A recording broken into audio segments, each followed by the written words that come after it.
இந்திய கிரிக்கெட் ரசிகர்கள் ஆவலோட எதிர்பார்த்து காத்துட்டு இருந்த அந்த இங்கிலாந்துக்கு எதிரான T20 தொடருக்கான இந்திய அணி அறிவிக்கப்பட்டிருக்கு. இந்த இந்திய அணியை பொறுத்த வரைக்கும் பார்த்தோம் அப்படின்னா, இதுக்கு முன்னாடி நடந்த ஆஸ்திரேலியாவுக்கு எதிரான டெஸ்ட் தொடரில் விளையாடின நிறைய வீரர்களுக்கு ஓய்வு வழங்கப்பட்டிருக்கு. ஏன்னா கண்டினியூஸாக அவங்க விளையாடிட்டு வராங்க. அதுக்கப்புறமா பார்த்தோம் அப்படின்னா, இதுக்கப்புறம் இன்னும் ஒரு ODI சீரிஸ் இருக்குது, அதுக்கப்புறம் சாம்பியன்ஸ் ட்ராஃபி இருக்குது, அதுக்கப்புறம் IPL அப்படின்னு கண்டினியூஸாக இன்னும் விளையாட வேண்டியிருக்கு. அதனால அவங்களுக்கு ஒரு சின்ன ரெஸ்ட் கொடுக்கலாம் அப்படின்னு BCCI முடிவு பண்ணி முக்கியமான வீரர்கள் எல்லாருக்குமே ஓய்வு கொடுத்துருக்காங்க. இந்த ஓய்வு கொடுத்த வீரர்கள் பட்டியலில் யாரெல்லாம் இருக்காங்க அப்படின்னு பார்த்தோம்னா, முதன்மை வீரராக ரிஷப் பண்ட் இருக்காரு. இந்திய அணியோட பிரதான விக்கெட் கீப்பரான இவருக்கு இந்த T20 தொடருக்கு மட்டும் ஓய்வு வழங்கப்பட்டிருக்கு. அதுக்கு அடுத்ததாக பார்த்தோம் அப்படின்னா, சுப்மன் கில்லுக்கு ஓய்வு வழங்கப்பட்டிருக்கு. அதுக்கப்புறம் நட்சத்திர ஓப்பனராக மாறிட்டு வர SSV ஜெய்ஷ்வாலுக்குமே ஓய்வு வழங்கப்பட்டிருக்கு. இதை தாண்டி பார்த்தோம் அப்படின்னா, பும்ரா காயம் காரணமாக இந்த தொடரில் அவருக்கு வாய்ப்பு வழங்கப்படலை. இதுக்கப்புறமா பார்த்தோம் அப்படின்னா, முக்கியமாக யாருக்கெல்லாம் வாய்ப்பு வழங்கப்பட்டிருக்கு அப்படிங்கிறத பார்க்கலாம். நமக்கு தமிழ்நாட்டு கூட கனெக்ட் பண்ணும் அப்படின்னா, இந்த முறை 2 தமிழக வீரர்கள் இந்திய அணியில் இடம்பெற்றிருக்காங்க. ஒன்று வாஷிங்டன் சுந்தர், இன்னொன்று வருண் சக்கரவர்த்தி. வருண் சக்கரவர்த்திக்கு கடந்த ஆண்டோட அந்த IPLக்கு அப்புறமான சீசன் அப்படிங்கிறது ரொம்பவே முக்கியமான ஒன்றா மாறி இருக்கு. இந்திய அணிக்கு அவர் ஒரு லாங் கேப்புக்கு அப்புறமா வந்திருந்தார். தன்னோட திறமையை மறுபடியும் நிரூபித்த காரணமாக அவருக்கு இப்போ வாய்ப்பு அப்படிங்கிறது மறுபடியுமே கிடைச்சிருக்கு இந்திய அணியில். அதே மாதிரி வாஷிங்டன் சுந்தருமே அஸ்வினோட ஒரு ரிப்ளேஸ்மெண்ட்டாக தான் இன்டர்நேஷனல் கிரிக்கெட்டில் இந்தியன் டீம் அவரை பார்க்க ஆரம்பிச்சிருக்காங்க. அதனால அவருக்கு இன்னும் நிறைய வாய்ப்புகள் கொடுத்து அவரோட பந்து வீச்சு எல்லாத்தையுமே மெருகேற்றணும் அப்படிங்கிற ஒரு முயற்சியாக அவருக்கு வாய்ப்பு வழங்கப்பட்டிருக்கிறதா சொல்லப்படுது.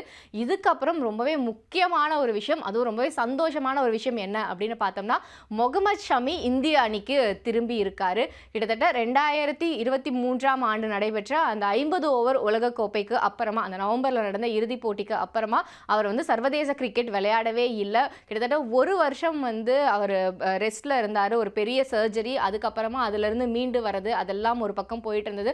அதுக்கப்புறம் கொஞ்சம் கொஞ்சமாக அதுலேருந்து கியூர் ஆகி அதுக்கு டொமஸ்டிக் கிரிக்கெட் இப்போ விளையாடிட்டு வராரு. ஆஸ்திரேலியாவுக்கு எதிரான டெஸ்ட் தொடர்லேயே ஷமி இடம் பெறுவார் அப்படின்னு எல்லாருமே எதிர்பார்த்துருந்தாங்க. ஆனாலும் அவர் 100% கியூர் ஆகாதனால அவருக்கு அந்த அணியில் வாய்ப்பு வழங்கப்படலை. ஆனால் இப்போ அவர் டொமஸ்டிக் கிரிக்கெட்டில் ரொம்பவே நல்லா பெர்ஃபார்ம் பண்ணிட்டு இருக்காரு. அதனால மீண்டும் அவருக்கு இந்திய அணியில் வாய்ப்பு கிடைச்சிருக்கு. இது நமக்கு ஒரு மிகப்பெரிய குட் நியூஸாக பார்க்கப்படுது. இதுக்கு முக்கியமான காரணம் என்ன அப்படின்னு பார்த்தோம்னா, ஒரு பக்கம் பும்ரா இன்ஜுரியில் இருக்காரு. அவர் அடுத்தடுத்து நடக்க போகிற போட்டிகளில் பங்கேற்பாரா அப்படிங்கிறது ஒரு சந்தேகமாக தான் இருக்குது. உதாரணத்துக்கு சொல்லணும்னா, இந்த T20 தொடரை தாண்டி அடுத்ததாக இங்கிலாந்துக்கு எதிரான ஒரு நாள் தொடர் இருக்குது. அதுக்கப்புறம் சாம்பியன்ஸ் ட்ராஃபி இருக்குது. இந்த சாம்பியன்ஸ் ட்ராஃபியை பொறுத்த வரைக்கும் ஆரம்பகட்ட போட்டிகள், அதாவது லீக் போட்டிகளில் பும்ரா விளையாடுறது சந்தேகம் அப்படின்னு சொல்லப்படுது.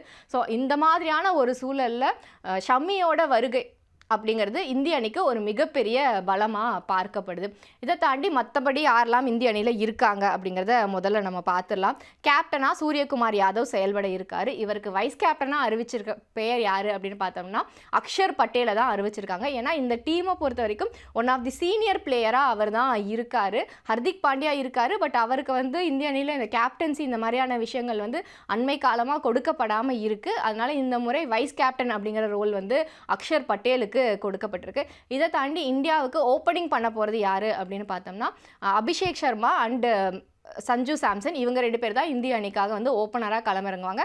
அதே மாதிரி இந்திய அணியோட விக்கெட் கீப்பராகவும் சஞ்சு சாம்சன் செயல்படுறதுக்கான வாய்ப்புகள் அதிகமாக இருக்குது. இதுக்கு அடுத்தது பார்த்தோம்னா, ஒன் டவுனில் கண்டிப்பாக கேப்டனான சூரியகுமார் யாதவ் இறங்குவார். அதுக்கப்புறமா திலக் வர்மா இருக்கார். இதுக்கப்புறம் பார்த்தோம் அப்படின்னா ஹர்திக் பாண்டியா மற்றும் ரிங்கு சிங் இருக்காங்க.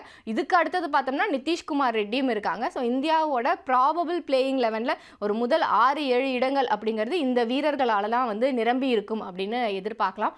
அதுக்கப்புறம் பார்த்தோம் அப்படின்னா, வைஸ் கேப்டன் அப்படிங்கிறனால அக்ஷர் பட்டேலுக்குமே இந்த தொடரில் எல்லா போட்டிகள்லையும் வாய்ப்பு வழங்கப்படும். இதுக்கப்புறம் முக்கியமாக நம்ம பார்க்க வேண்டியது யார் அப்படின்னு பார்த்தோம்னா, ஹர்ஷித் ராணா, அர்ஷ்தீப் சிங் இவங்கெல்லாம் இந்திய அணியில் இடம் பிடிச்சிருக்காங்க. அதுக்கப்புறமா நம்ம ஏற்கனவே சொன்ன மாதிரி வருண் சக்கரவர்த்தி, அதுக்கப்புறமா தமிழ்நாட்டை சேர்ந்த வாஷிங்டன் சுந்தர் இவங்களும் இருக்காங்க. இன்னொரு சுழற்பந்து வீச்சாளராக ரவி பிஷ்னாயும் இந்த அணியில் இடம் பெற்றிருக்காரு. இவ்வளோ பேர் இருக்காங்க. இதை தாண்டி செகண்ட் விக்கெட் கீப்பர் பேட்ஸ்மேன் ஆப்ஷனாக துருவ் ஜுரேலும் இந்த ஸ்குவாடில் இடம் பெற்றிருக்காரு. இவ்வளவு பேர் இருக்காங்க.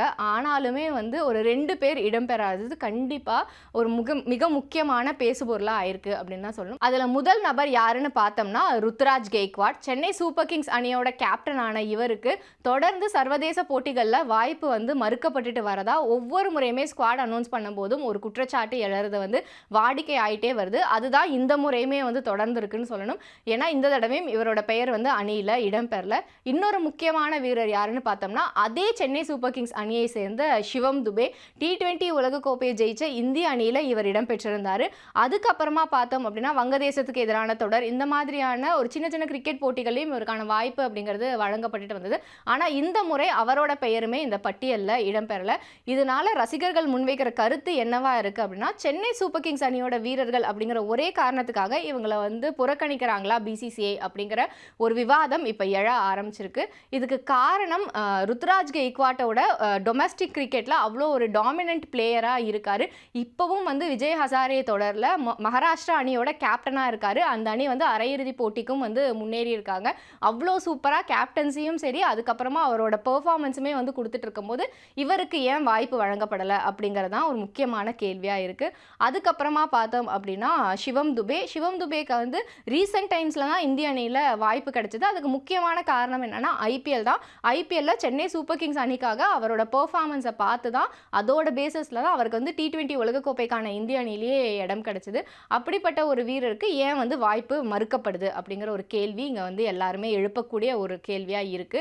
இதுக்கப்புறமா இன்னொருத்தரோட ஹெல்த் அப்டேட்டுமே இதில் ஒரு முக்கியமான விஷயமா பார்க்கப்படுது. இதுக்கு முன்னாடி நடந்த சில போட்டிகளில் ஒரு வீரருக்கு வந்து வாய்ப்பு வழங்கப்பட்டுட்டு வந்தது. அது யாருன்னு பார்த்தோம்னா ரியான் பராக். இந்திய அணியோட ஒரு இளம் வீரரா வளர்ந்து வரும் வீரரா உருவாகிட்டு இருந்தாரு. பட் அவருமே வந்து ஒரு இன்ஜுரியில இருக்கிறனால இந்த முறை அவருக்கு இந்திய அணியில வாய்ப்பு வழங்கப்படலைன்னு சொல்லப்படுது.